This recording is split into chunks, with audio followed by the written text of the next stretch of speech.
means we're joined by senior producer from NFL Films, Greg Cosell, to talk a little bit about the draft prospects. Let's do it. Greg, how you doing? Doing great, guys. How are you? We're doing all right.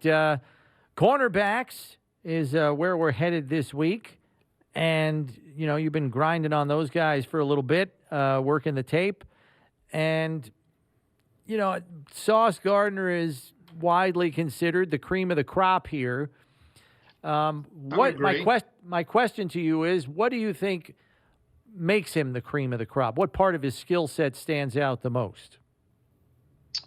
I think ultimately there's a couple of things. Number one, he's got great length. He's almost 6'3", and he's rangy and athletic. And we know that tall, long, rangy, athletic corners, and he's competitive, that's what everybody wants. If you could, draw it up, that's what everybody wants. So he fits that profile exceptionally well. He's played a ton of press man coverage because he was the boundary corner at Cincinnati. So he always played to the short side of the field. So he played a ton of press man, and he actually played almost zero man because they would take the safety to that side, who's actually a very good prospect himself, Brian Cook. He would be the boundary safety, and very rarely did he help Gardner. So Gardner essentially played zero man coverage to the boundary. He's super aggressive, super competitive. He played the two kinds of press man, what we call mirror match press man, where you don't put your hands on the receiver, and physical jam press man. And he was really, really sticky. Great length in height, great arm length. To me, he can play anything you ask him to play, man, zone. I think he's probably the top corner prospect in this draft. I think there's the headline. Steve's big on nicknames, Greg, and the headline is Sauce is sticky. Yeah, and that's the thing. Greg, we can get into this later, but I'll let you in on the conversation just so you can prepare. I'm thinking a nickname is good for a greatly enhanced draft prospect. If you got a great nickname, teams are going to get you because they can sell it to their fans better and their owners. Sauce Gardner is going to go really high in this draft because his nickname is just Sauce. For that reason. Just for that reason. Yeah. Whether you like him or not. If you've got, if I'm a player's agent, I get the guy a catchy nickname, and that's job one. Pump it up. That's job one. Well, here's the important question of the day: does he actually legally change his name to Sauce? If I'm him, listen. If it gets me from say 23 in the first round down to 6 in the first round, I would have had that paperwork ready. Well, he's going to be a top 10 pick anyway. So I think he is. I'm telling you, he'll be the first corner off the board, in my opinion. Absolutely. Who's going to be the second? Who's going to be the second corner off the board if you're the GM? That's going to be very interesting. I think the feeling seems to be it'll be Derek Stingley, but I think Derek Stingley's tape, and I even went back and watched his tape in that great first season of 2019. Yeah. And obviously it was better, but he certainly has all the physical and athletic traits that you look for in an outside corner. He's another guy that has good size. He's athletic. He's fluid. At times he looks very sudden in his movement. The one thing that he has, being a former receiver, that is certainly an important trait, is he has really good ball skills and ball production, especially on vertical throws outside the numbers, which you see a lot of in the NFL. But I think there's a couple of things that need to be cleaned up. Now, it's not that they can't be. This is something, I can't remember who taught me this, but somebody taught me this years ago about corners who play in press. And what he does, which you can't do in the NFL, is he has a tendency to rock back on his heels as his first reaction to the receiver's move when he's playing press. And I think you got to clean that up. I think you can get away with it in college. I'm not sure you can get away with that in the NFL. And then the two Washington prospects are two very different corners. I mean, Kyler Gordon almost looks like a safety. While Trent McDuffie is, he's getting knocked for short arms and what have you. It seems to me that McDuffie would seem to be the more polished technician, He is. while Gordon is the more naturally gifted athlete. Not that That's McDuffie isn't a good athlete, but that's kind of how I see him. That's very fair. There's actually two corners in this draft that, in my view, anyway, and again, I'm not Sean McDermott or Leslie Frazier, but just having watched, the Bills and relatively familiar with what they do, there's two corners that I think fit the Bills very well. One is McDuffie, and that's why I wanted to mention that, because I think McDuffie he can play press. He played mostly mirror match press, and he was very, very good at it. He's very easy with his transition, opening his hips. He also played a lot of off coverage bail technique.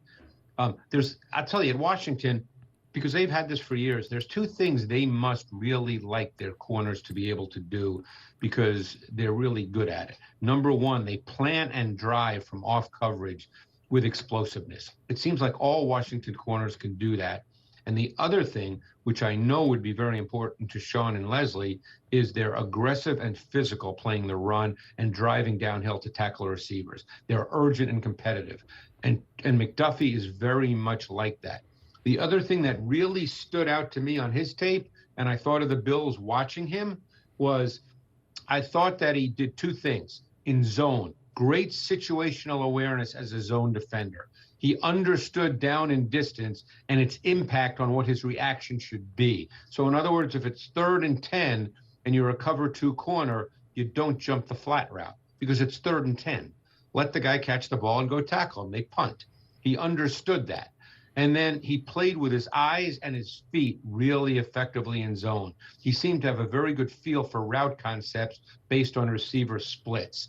So I thought McDuffie was one corner, guys, that I thought really fit potentially the Bills. And the other was not Gordon, but it's Roger McCreary from Auburn. Mm-hmm.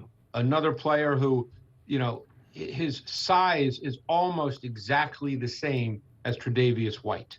And McCreary, to me, can play outside, which he did at Auburn. And he had really, really good games against LSU and their receiver, Kayshon Boutte. And when they played Alabama, in that game that Alabama won late in overtime, he matched up to Jamison Williams until Williams got hurt, and then John Mechie. And he was really good playing mirror match press man, but he can also play zone extremely well. So you're dealing with two guys, in my view, that are scheme versatile. And I think that's really important for the Bills. So those two players, as I was watching them, guys, McDuffie and McCreary, I thought that they would fit the Bills. And again, I don't know if they plan on taking a corner in the first round, trading up, whatever they want to do. But those two guys really stood out to me. Yeah, and McCreary has a ton of ball production, too. And I kind of attributed that to him being very good at breaking on the ball. He is. But you know that the Bills like physical tacklers, and I'll be the first to admit, I only saw about 2 or 3 of his games, not 4 or 5.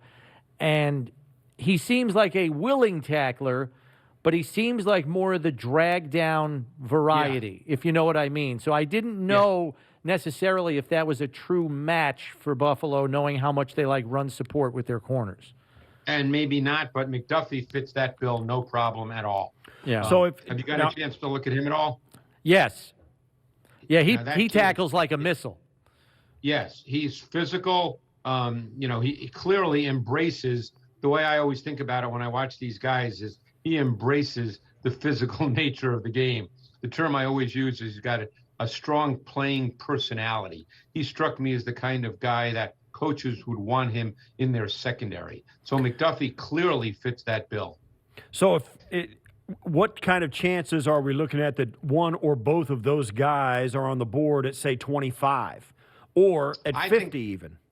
Not 50. Well, 25, I would think there's a very realistic chance. Again, you guys know me. I'm not a mock draft guy. I don't sit around thinking who's going to go with 21. But I think it is somewhat realistic that one or both could be there at 25.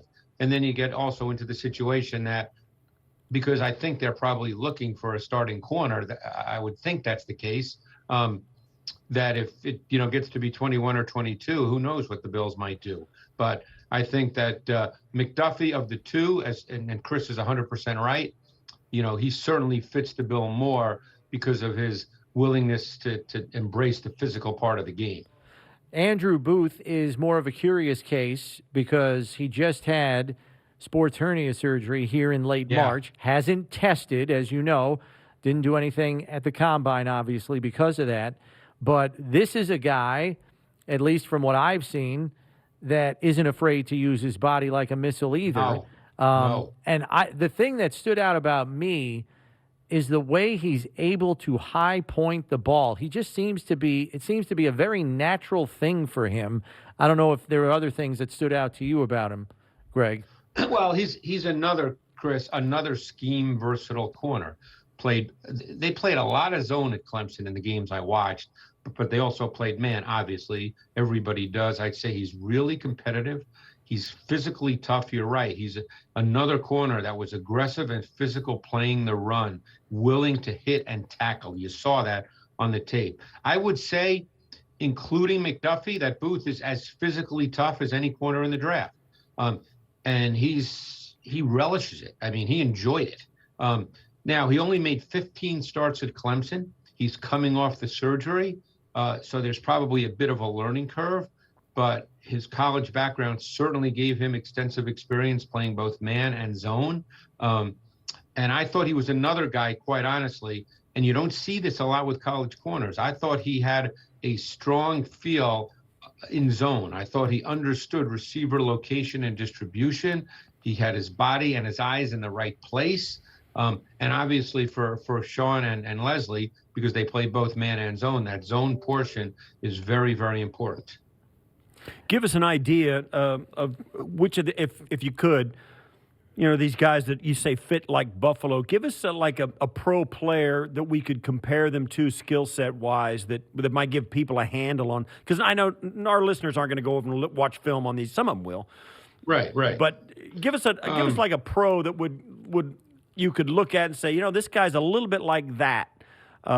Like with these guys like McDuffie and McCreary, who are kind of Bills type of players. And I'm with you. I like Andrew Booth a lot because of his build and his attitude and his his grit and his competitiveness. So you give us an idea of some players, if you can, off the top of your head, who would equate to these guys. I don't want to put you on the spot, but yeah, well, I mean, it's funny because McDuffie and McCreary, to me, were somewhat like Tre'Davious White. Right. And in terms of size, because don't forget, White is not a 6'2", 210-pound corner. I think White was in the 5'11", 192 range, if memory serves me correctly. And that's kind of what McCreary and McDuffie are. And, a lot of people now like bigger corners. We spoke about that with Gardner. Gardner is more the exception than the rule. And if you can certainly get a guy who's 6'3" and moves like that, you love it. But there's not 100 guys like that. So, I think that, to me, what I really thought of Tre'Davious White when I was watching McCreary and McDuffie. So that, without being able to, think of all the other corners, Steve, it's that's the way I thought watching those two guys. Okay.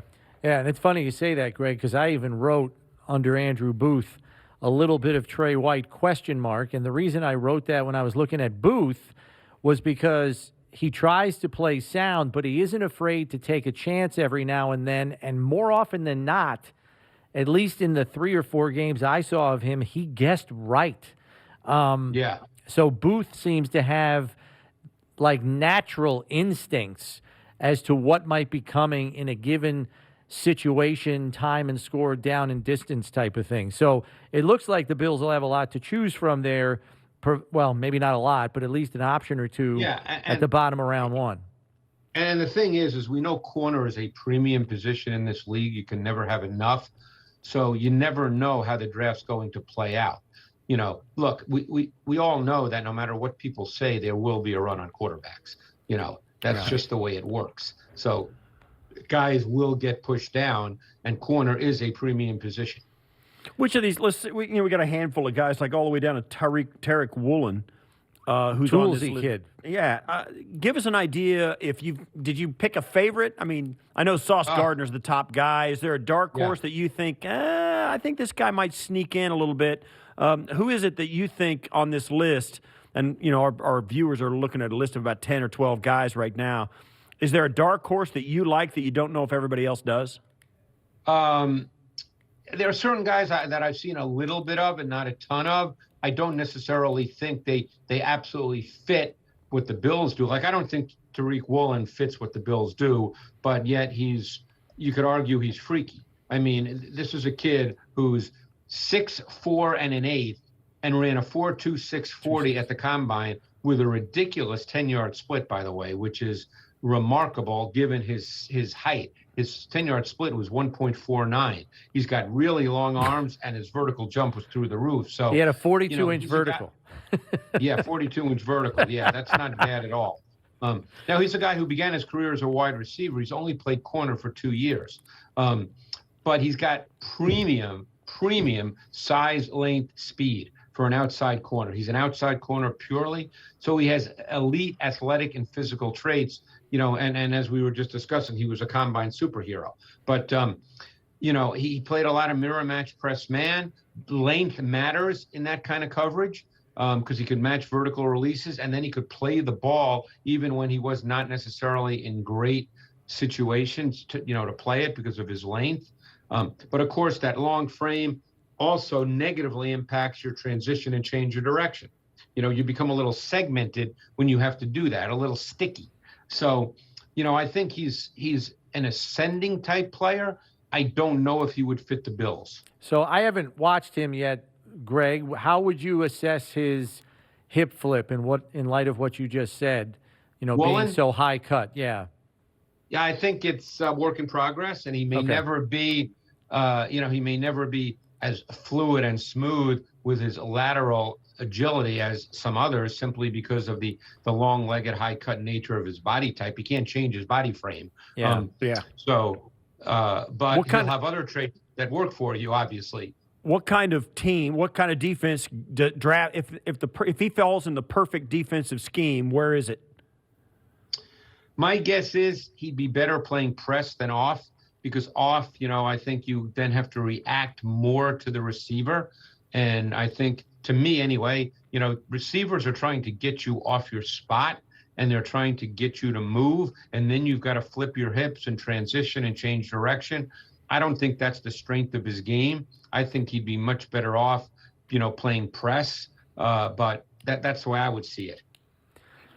All right, Greg. Well, listen, thanks for schooling us up on the corners. You get back in the lab and do your thing, and we'll catch up with you next week. All right, guys. Appreciate it. Thanks. Thanks, Greg.